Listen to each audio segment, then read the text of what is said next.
बिस्मिल्लाहिर्रहमानिर्रहीम। अस्सलाम वालेकुम जी। मैं हूं आपका होस्ट चौधरी फान ज़ेर, आपको अपने ऑफिशियल यूट्यूब चैनल पे वेलकम कहता हूं। 17 मैच हमने देखा जी खेला गया कोयटा ग्लैडिएटर और पेशावर ज़ल्मी के दरमियान।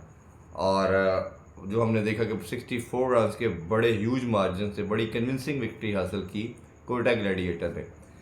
काफ़ी एरियाज़ पे हम बात करेंगे इसके बारे से कि क्या चीज़ें वो अच्छी कर रहे हैं या उन्होंने क्या बुरी की।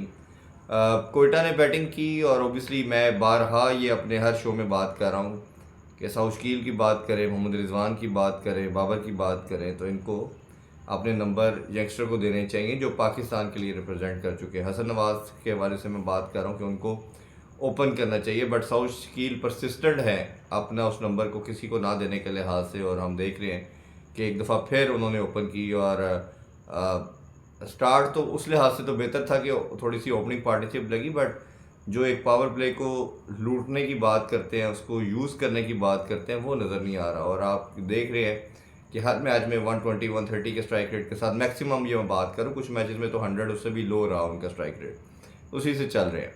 और रीज़न ये है थोड़ा अभी जो मैचेस जीत चुके हैं उसकी वजह यह है कि बॉलिंग उनको मैचेस जिता रही है, बैटिंग ऐसा सच नहीं कर पा रही। एक ट्रू बैटिंग सरफेस था लेकिन बाउंस थोड़ा सा इसमें आ रहा था, जो नॉर्मल लाहौर की विकेट्स पे आपको नज़र नहीं आता। थोड़ा सा आपको घास भी नज़र आया होगा कल के पिच पे।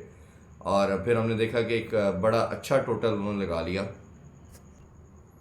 कोयटा ने। हमने देखा कि 179 का टारगेट दिया और जो कि मोर देन रीज़नेबल लग रहा था इस पिच पे। बट ये कहीं ना कहीं अगर वो जो हम बात करते हैं कि एक अग्रेसिव माइंडसेट की, शायद ये 200 भी हो सकता था, बट मिडल ओवर में कुछ ना कुछ विकेट्स उनकी गिरती रहीं। फिर नैलन 20 के बाद आउट हो गए, फिर इसी तरह 31 के बाद साउशकील हो गए, फिर 34 ऑलमोस्ट मेंडस ने बनाया और 35 हमने देखा कि चैपमैन ने किया। सब ने अपना अपना कंट्रीब्यूशन दिया। फिर मैं ज़्यादा बात हसन नवाज की करना चाहूँगा। उस बच्चे के साथ बड़ी ज़्यादती की जा रही है कि उसको उसके छठे नंबर पे भेजा जा रहा है। That is somehow criminal approach के आप एक यंगस्टर को बनाने की जब बात करते हैं, अपनी लीग बड़ी ही अपने प्लेयरों से होती है, बट जो कप्तानों का माइंडसेट है वो अपने पर्सनल माइलस्टोन के अंदर। अब देखिए ना, रिजवान टॉप स्कोरर है इस पीएसएल के सो फार 17 मैचेस के बाद, और उनकी टीम बॉटम पे है। तो भाई आपने अपने पर्सनल माइलस्टोन नहीं देखने, यही हम बात इसी अप्रोच की करते हैं कि this is a time to change that mindset. इसी को आप आगे लेके चलें, बट ये शायद बहुत, मुझे तो इन प्लेयरों से अब उम्मीद नहीं रही कि ये चेंज करेंगे, क्योंकि इन्होंने करना होता। और जितने ज़्यादा 2 साल से हम इंटरनेशनल क्रिकेट के अंदर डिक्लाइन की तरफ जा रहे हैं, ये चेंज करते, इनकी सोच और अप्रोच चेंज नहीं हो रही। ज़ल्मी की बात करें तो ज़ल्मी फिर वही गलती कर रहा है कि 4 बॉलर के साथ जा रहा है, और 5वें बॉलर की तरफ हम देखते हैं तो वो साइम अयूब को देख रहे हैं। हाल दो कि उन्होंने 2 विकेट्स ली, बट 5वां बॉलर 5 रेगुलर होंगे तो आप सर्वाइव करेंगे। फिर किसी को एक आधे को मार पड़ती है तो फिर आप साइम अयूब को एंडक कर सकते हैं। कल अली रज़ा बच्चा भी एक्सपेंसिव रहा। अलजारी जोसेफ की बात करें तो वो बहुत शानदार बॉलिंग कर रहे हैं। उन्होंने वाइड बॉलर थे शायद, अगर हम बात करें तो उन्होंने 2 आउट भी किए और थोड़ा सा अग्रेसिव रखा भी, उनको दबा के भी रखा कोयटा को। आरिफ यकूब को नहीं खिलाया गया फिर से। मैं इमरान मुमताज़ की बात कर रहा हूँ कि उनकी भी जगह टीम में बनती है।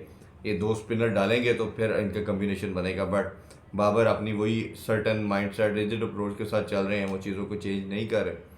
और जो है जो ज़ल्मी है मुल्तान की तरह स्ट्रगल कर रही है। इसी तरह फिर बैटिंग की बात करें चेज़ की तरफ, तो एक राइवरी जो है मोहम्मद आमिर की और बाबर आजम की, इस पीएसएल की कहना चाहिए सबसे बड़ी राइवलरी है।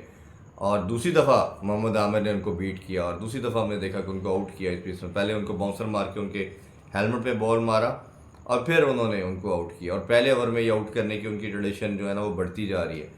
और ये एक डिबेट इस बात को अब तकवीत दे रही है कि जो मोहम्मद आमिर है वो पाकिस्तानी जो करंट बॉलर हैं उन सबसे बेहतर हैं। तो वो नज़र भी आ रहा है, वो अपने स्किल भी शो कर रहे हैं, वो अपना टेम्परामेंट भी शो कर रहे हैं, वो गेम अवेयरनेस भी शो कर रहे हैं। सवाए एक मैच में वो हर मैच से बेहतर नज़र आ रहे हैं। और बाबर आजम भी ट्रैप उनसे होते जा रहे हैं। इतना बड़ा नाम, इतना बड़ा प्लेयर अगर इस तरह ट्रैप होगा तो ऑब्वियसली बात तो उठेगी, का बात तो क्वेश्चन मार्क तो आएगा। तो फिर इसी तरह साइम अयूब भी रन नहीं कर रहे जी। फिर जो मैं बार बार बात कर रहा हूँ कि अपना कप्तान ने नंबर छोड़ के बच्चे को देना है, हारिस को नहीं दिया जा रहा, उसको 4 पे खिला के ज्यादती की जा रही है। कैडमोर का ये जो इवेंट है पीएसएल जो है उनके लिए बड़ा अनसक्सेसफुल है। सिर्फ एक मैच में उन्होंने 50 प्लस किया, अदरवाइज़ वो हर मैच में फेलियर ही चल रहा है। मिचेल ओवन की भी एक इनिंग नज़र आ रही है वो, बट उनकी इंटेंट ज़रा ज़्यादा अग्रेसिव नज़र आ रही है। सिर्फ अगर कंसिस्टेंट इनकी टीम में है इन टर्म्स ऑफ बैटिंग तो सैन तलत है।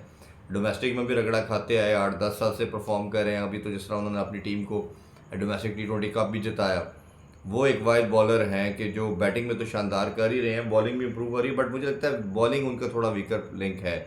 अगर वो कहीं इसको थोड़ा इंप्रूव कर लेते हैं तो वो एक पाकिस्तानी टीम में आने के लिहाज से भी बहुत स्ट्रॉन्ग कैंडिडेट हैं। दूसरा जो कंटेंडर इसमें है, अगर इनकी हम बात करें तो उस्मान खान के बावजूद भी कर रहे हैं, लेकिन एक फ़हीम अशरफ की एक आउटस्टैंडिंग किस्म का हमें कल स्पेल नज़र आया। आल दो कि उनका पेस जो है वो 130 से 120 के करीब आ चुका है, 8-10 नॉच गिर चुका है, लेकिन एक चीज़ थी, वो कल डेक को हिट करते रहे। तो जब आपको बाउंस थोड़ा विकेट में ज़्यादा मिल रहा था तो उन्होंने उसी अपनी स्ट्रेंथ पे बॉलिंग की, शॉर्ट बॉल करते रहे, और आप देखें तमाम विकेट सम हाउ उनको उसी बाउंस की वजह से मिली और उसने उस पर सक्सेस हासिल की। He was quite expensive, 33 run दिए 3 पॉइंट समथिंग ओवर्स में, बट उन्होंने 5 विकेट ली। फाइफर लेना कभी भी T20 में एक छोटी चीज़ नहीं होती, बहुत बड़ी चीज़ है। और अगर थोड़ा सा बॉलिंग में और इस तरह फ़हीम परफॉर्म करते हैं तो उनकी जो टीम में कम बैक करने की जो पॉसिबिलिटी है, ऑल्दो कि वो स्क्वाड में का पार्ट थे, बट बहुत डिबेट हो रही थी कि अब इसके बाद उनको कंसिडर नहीं करना चाहिए न्यूजीलैंड सीरीज़ के बाद, तो दोबारा से नॉक करेंगे कि I am there as well, मैं इंटरनेशनल कमोडिटी के लिए तैयार हूँ, क्योंकि T20 क्रिकेट आ रही है और T20 में एशिया कप और वर्ल्ड कप भी है।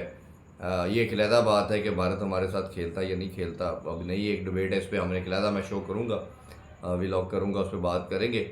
बट ये 17 मैचेस के बाद स्टैंडिंग की बात करें तो Hasan Ali top wicket taker में नज़र आ रहे हैं, Mohammad Rizwan highest run getter में है, बट हसन अली को प्रेज़ करेंगे कि उनकी परफॉर्मेंस से टीम जीतती जा रही है, बट मोहम्मद रिजवान के रन किसी खाते में मैं नहीं कंसीडर करता। पर्सनल माइलस्टोन है जी, उसका कोई फ़ायदा नहीं, जब आपकी टीम बॉटम पे है तो आपके रन को मैटर नहीं करते। और शायद जितने मैचेस में वो हारे उसमें 80% रीज़न कप्तान खुद थे, क्योंकि वो सेल्फिश गेम खेलते रहे, वो बच्चे का नंबर खा रहे हैं। ठीक है, उस्मान खान की मैं बात कर रहा हूँ, उसको ओपन कराना चाहिए था, और अगर नहीं करवाना, आपने ही करना है, आपको लगता है कि आई एम गुड इनफ, तो भाई आप फिर तेज़ खेलें, मॉडर्न डे क्रिकेट की तरफ आएँ। ये क्या है कि रिस्क भी नहीं लेना आपने, रिस्क फ्री क्रिकेट खेल के तो सारे ही 50 कर देंगे। अगर आप देखें कि पाकिस्तान के आप 15 प्लेयर, अगर इसमें जो टॉप के मैं कर रहा हूँ 10-15, हर फ्रेंचाइज में 2-2 3-3 हैं, सब इसी स्ट्राइक रेट के साथ 110-15 से खेलेंगे, तो साबिज़ादा फरहान तो फिर आउट ही नहीं शायद कोई किसी से होगा वो। तो ये आपको गेम अपनी चेंज करनी पड़ेगी, जैसे सुलेमान अली आगा ने किया, सब उन पर टैग इन करते थे कि वो T20 प्लेयर नहीं है, बट इवॉल्व हुए, उन्होंने अपनी गेम चेंज की। बट अगर Babar Rizwan soft skill change नहीं करेंगे तो फिर इन पे क्वेश्चन मार्क आएगा। ये बात हम करेंगे और करते रहेंगे कि ये पाकिस्तानी क्रिकेट के साथ जाती है, लीग क्रिकेट के साथ जाती है। सो लेट्स सी क्या होता है। ये क्या फ्रेंचाइज ओनर पे भी मैं बात करता हूँ कि क्या वो इतने दिलेर हैं कि वो चीज़ें कर पाते हैं या नहीं। खैर, इस पर आगे भी हम बात करते रहेंगे। आज कोशिश करूँगा कि आज रात को आप लोगों के साथ लाइव सेशन किया जाए। अभी आपसे ज़्यादा चाहते हैं जी, इंशाल्लाह कल मैच के बाद दोबारा आपसे गपशप लगाएंगे। अपना ख्याल रखिए। अल्लाह हाफिज़। पाकिस्तान जिंदाबाद।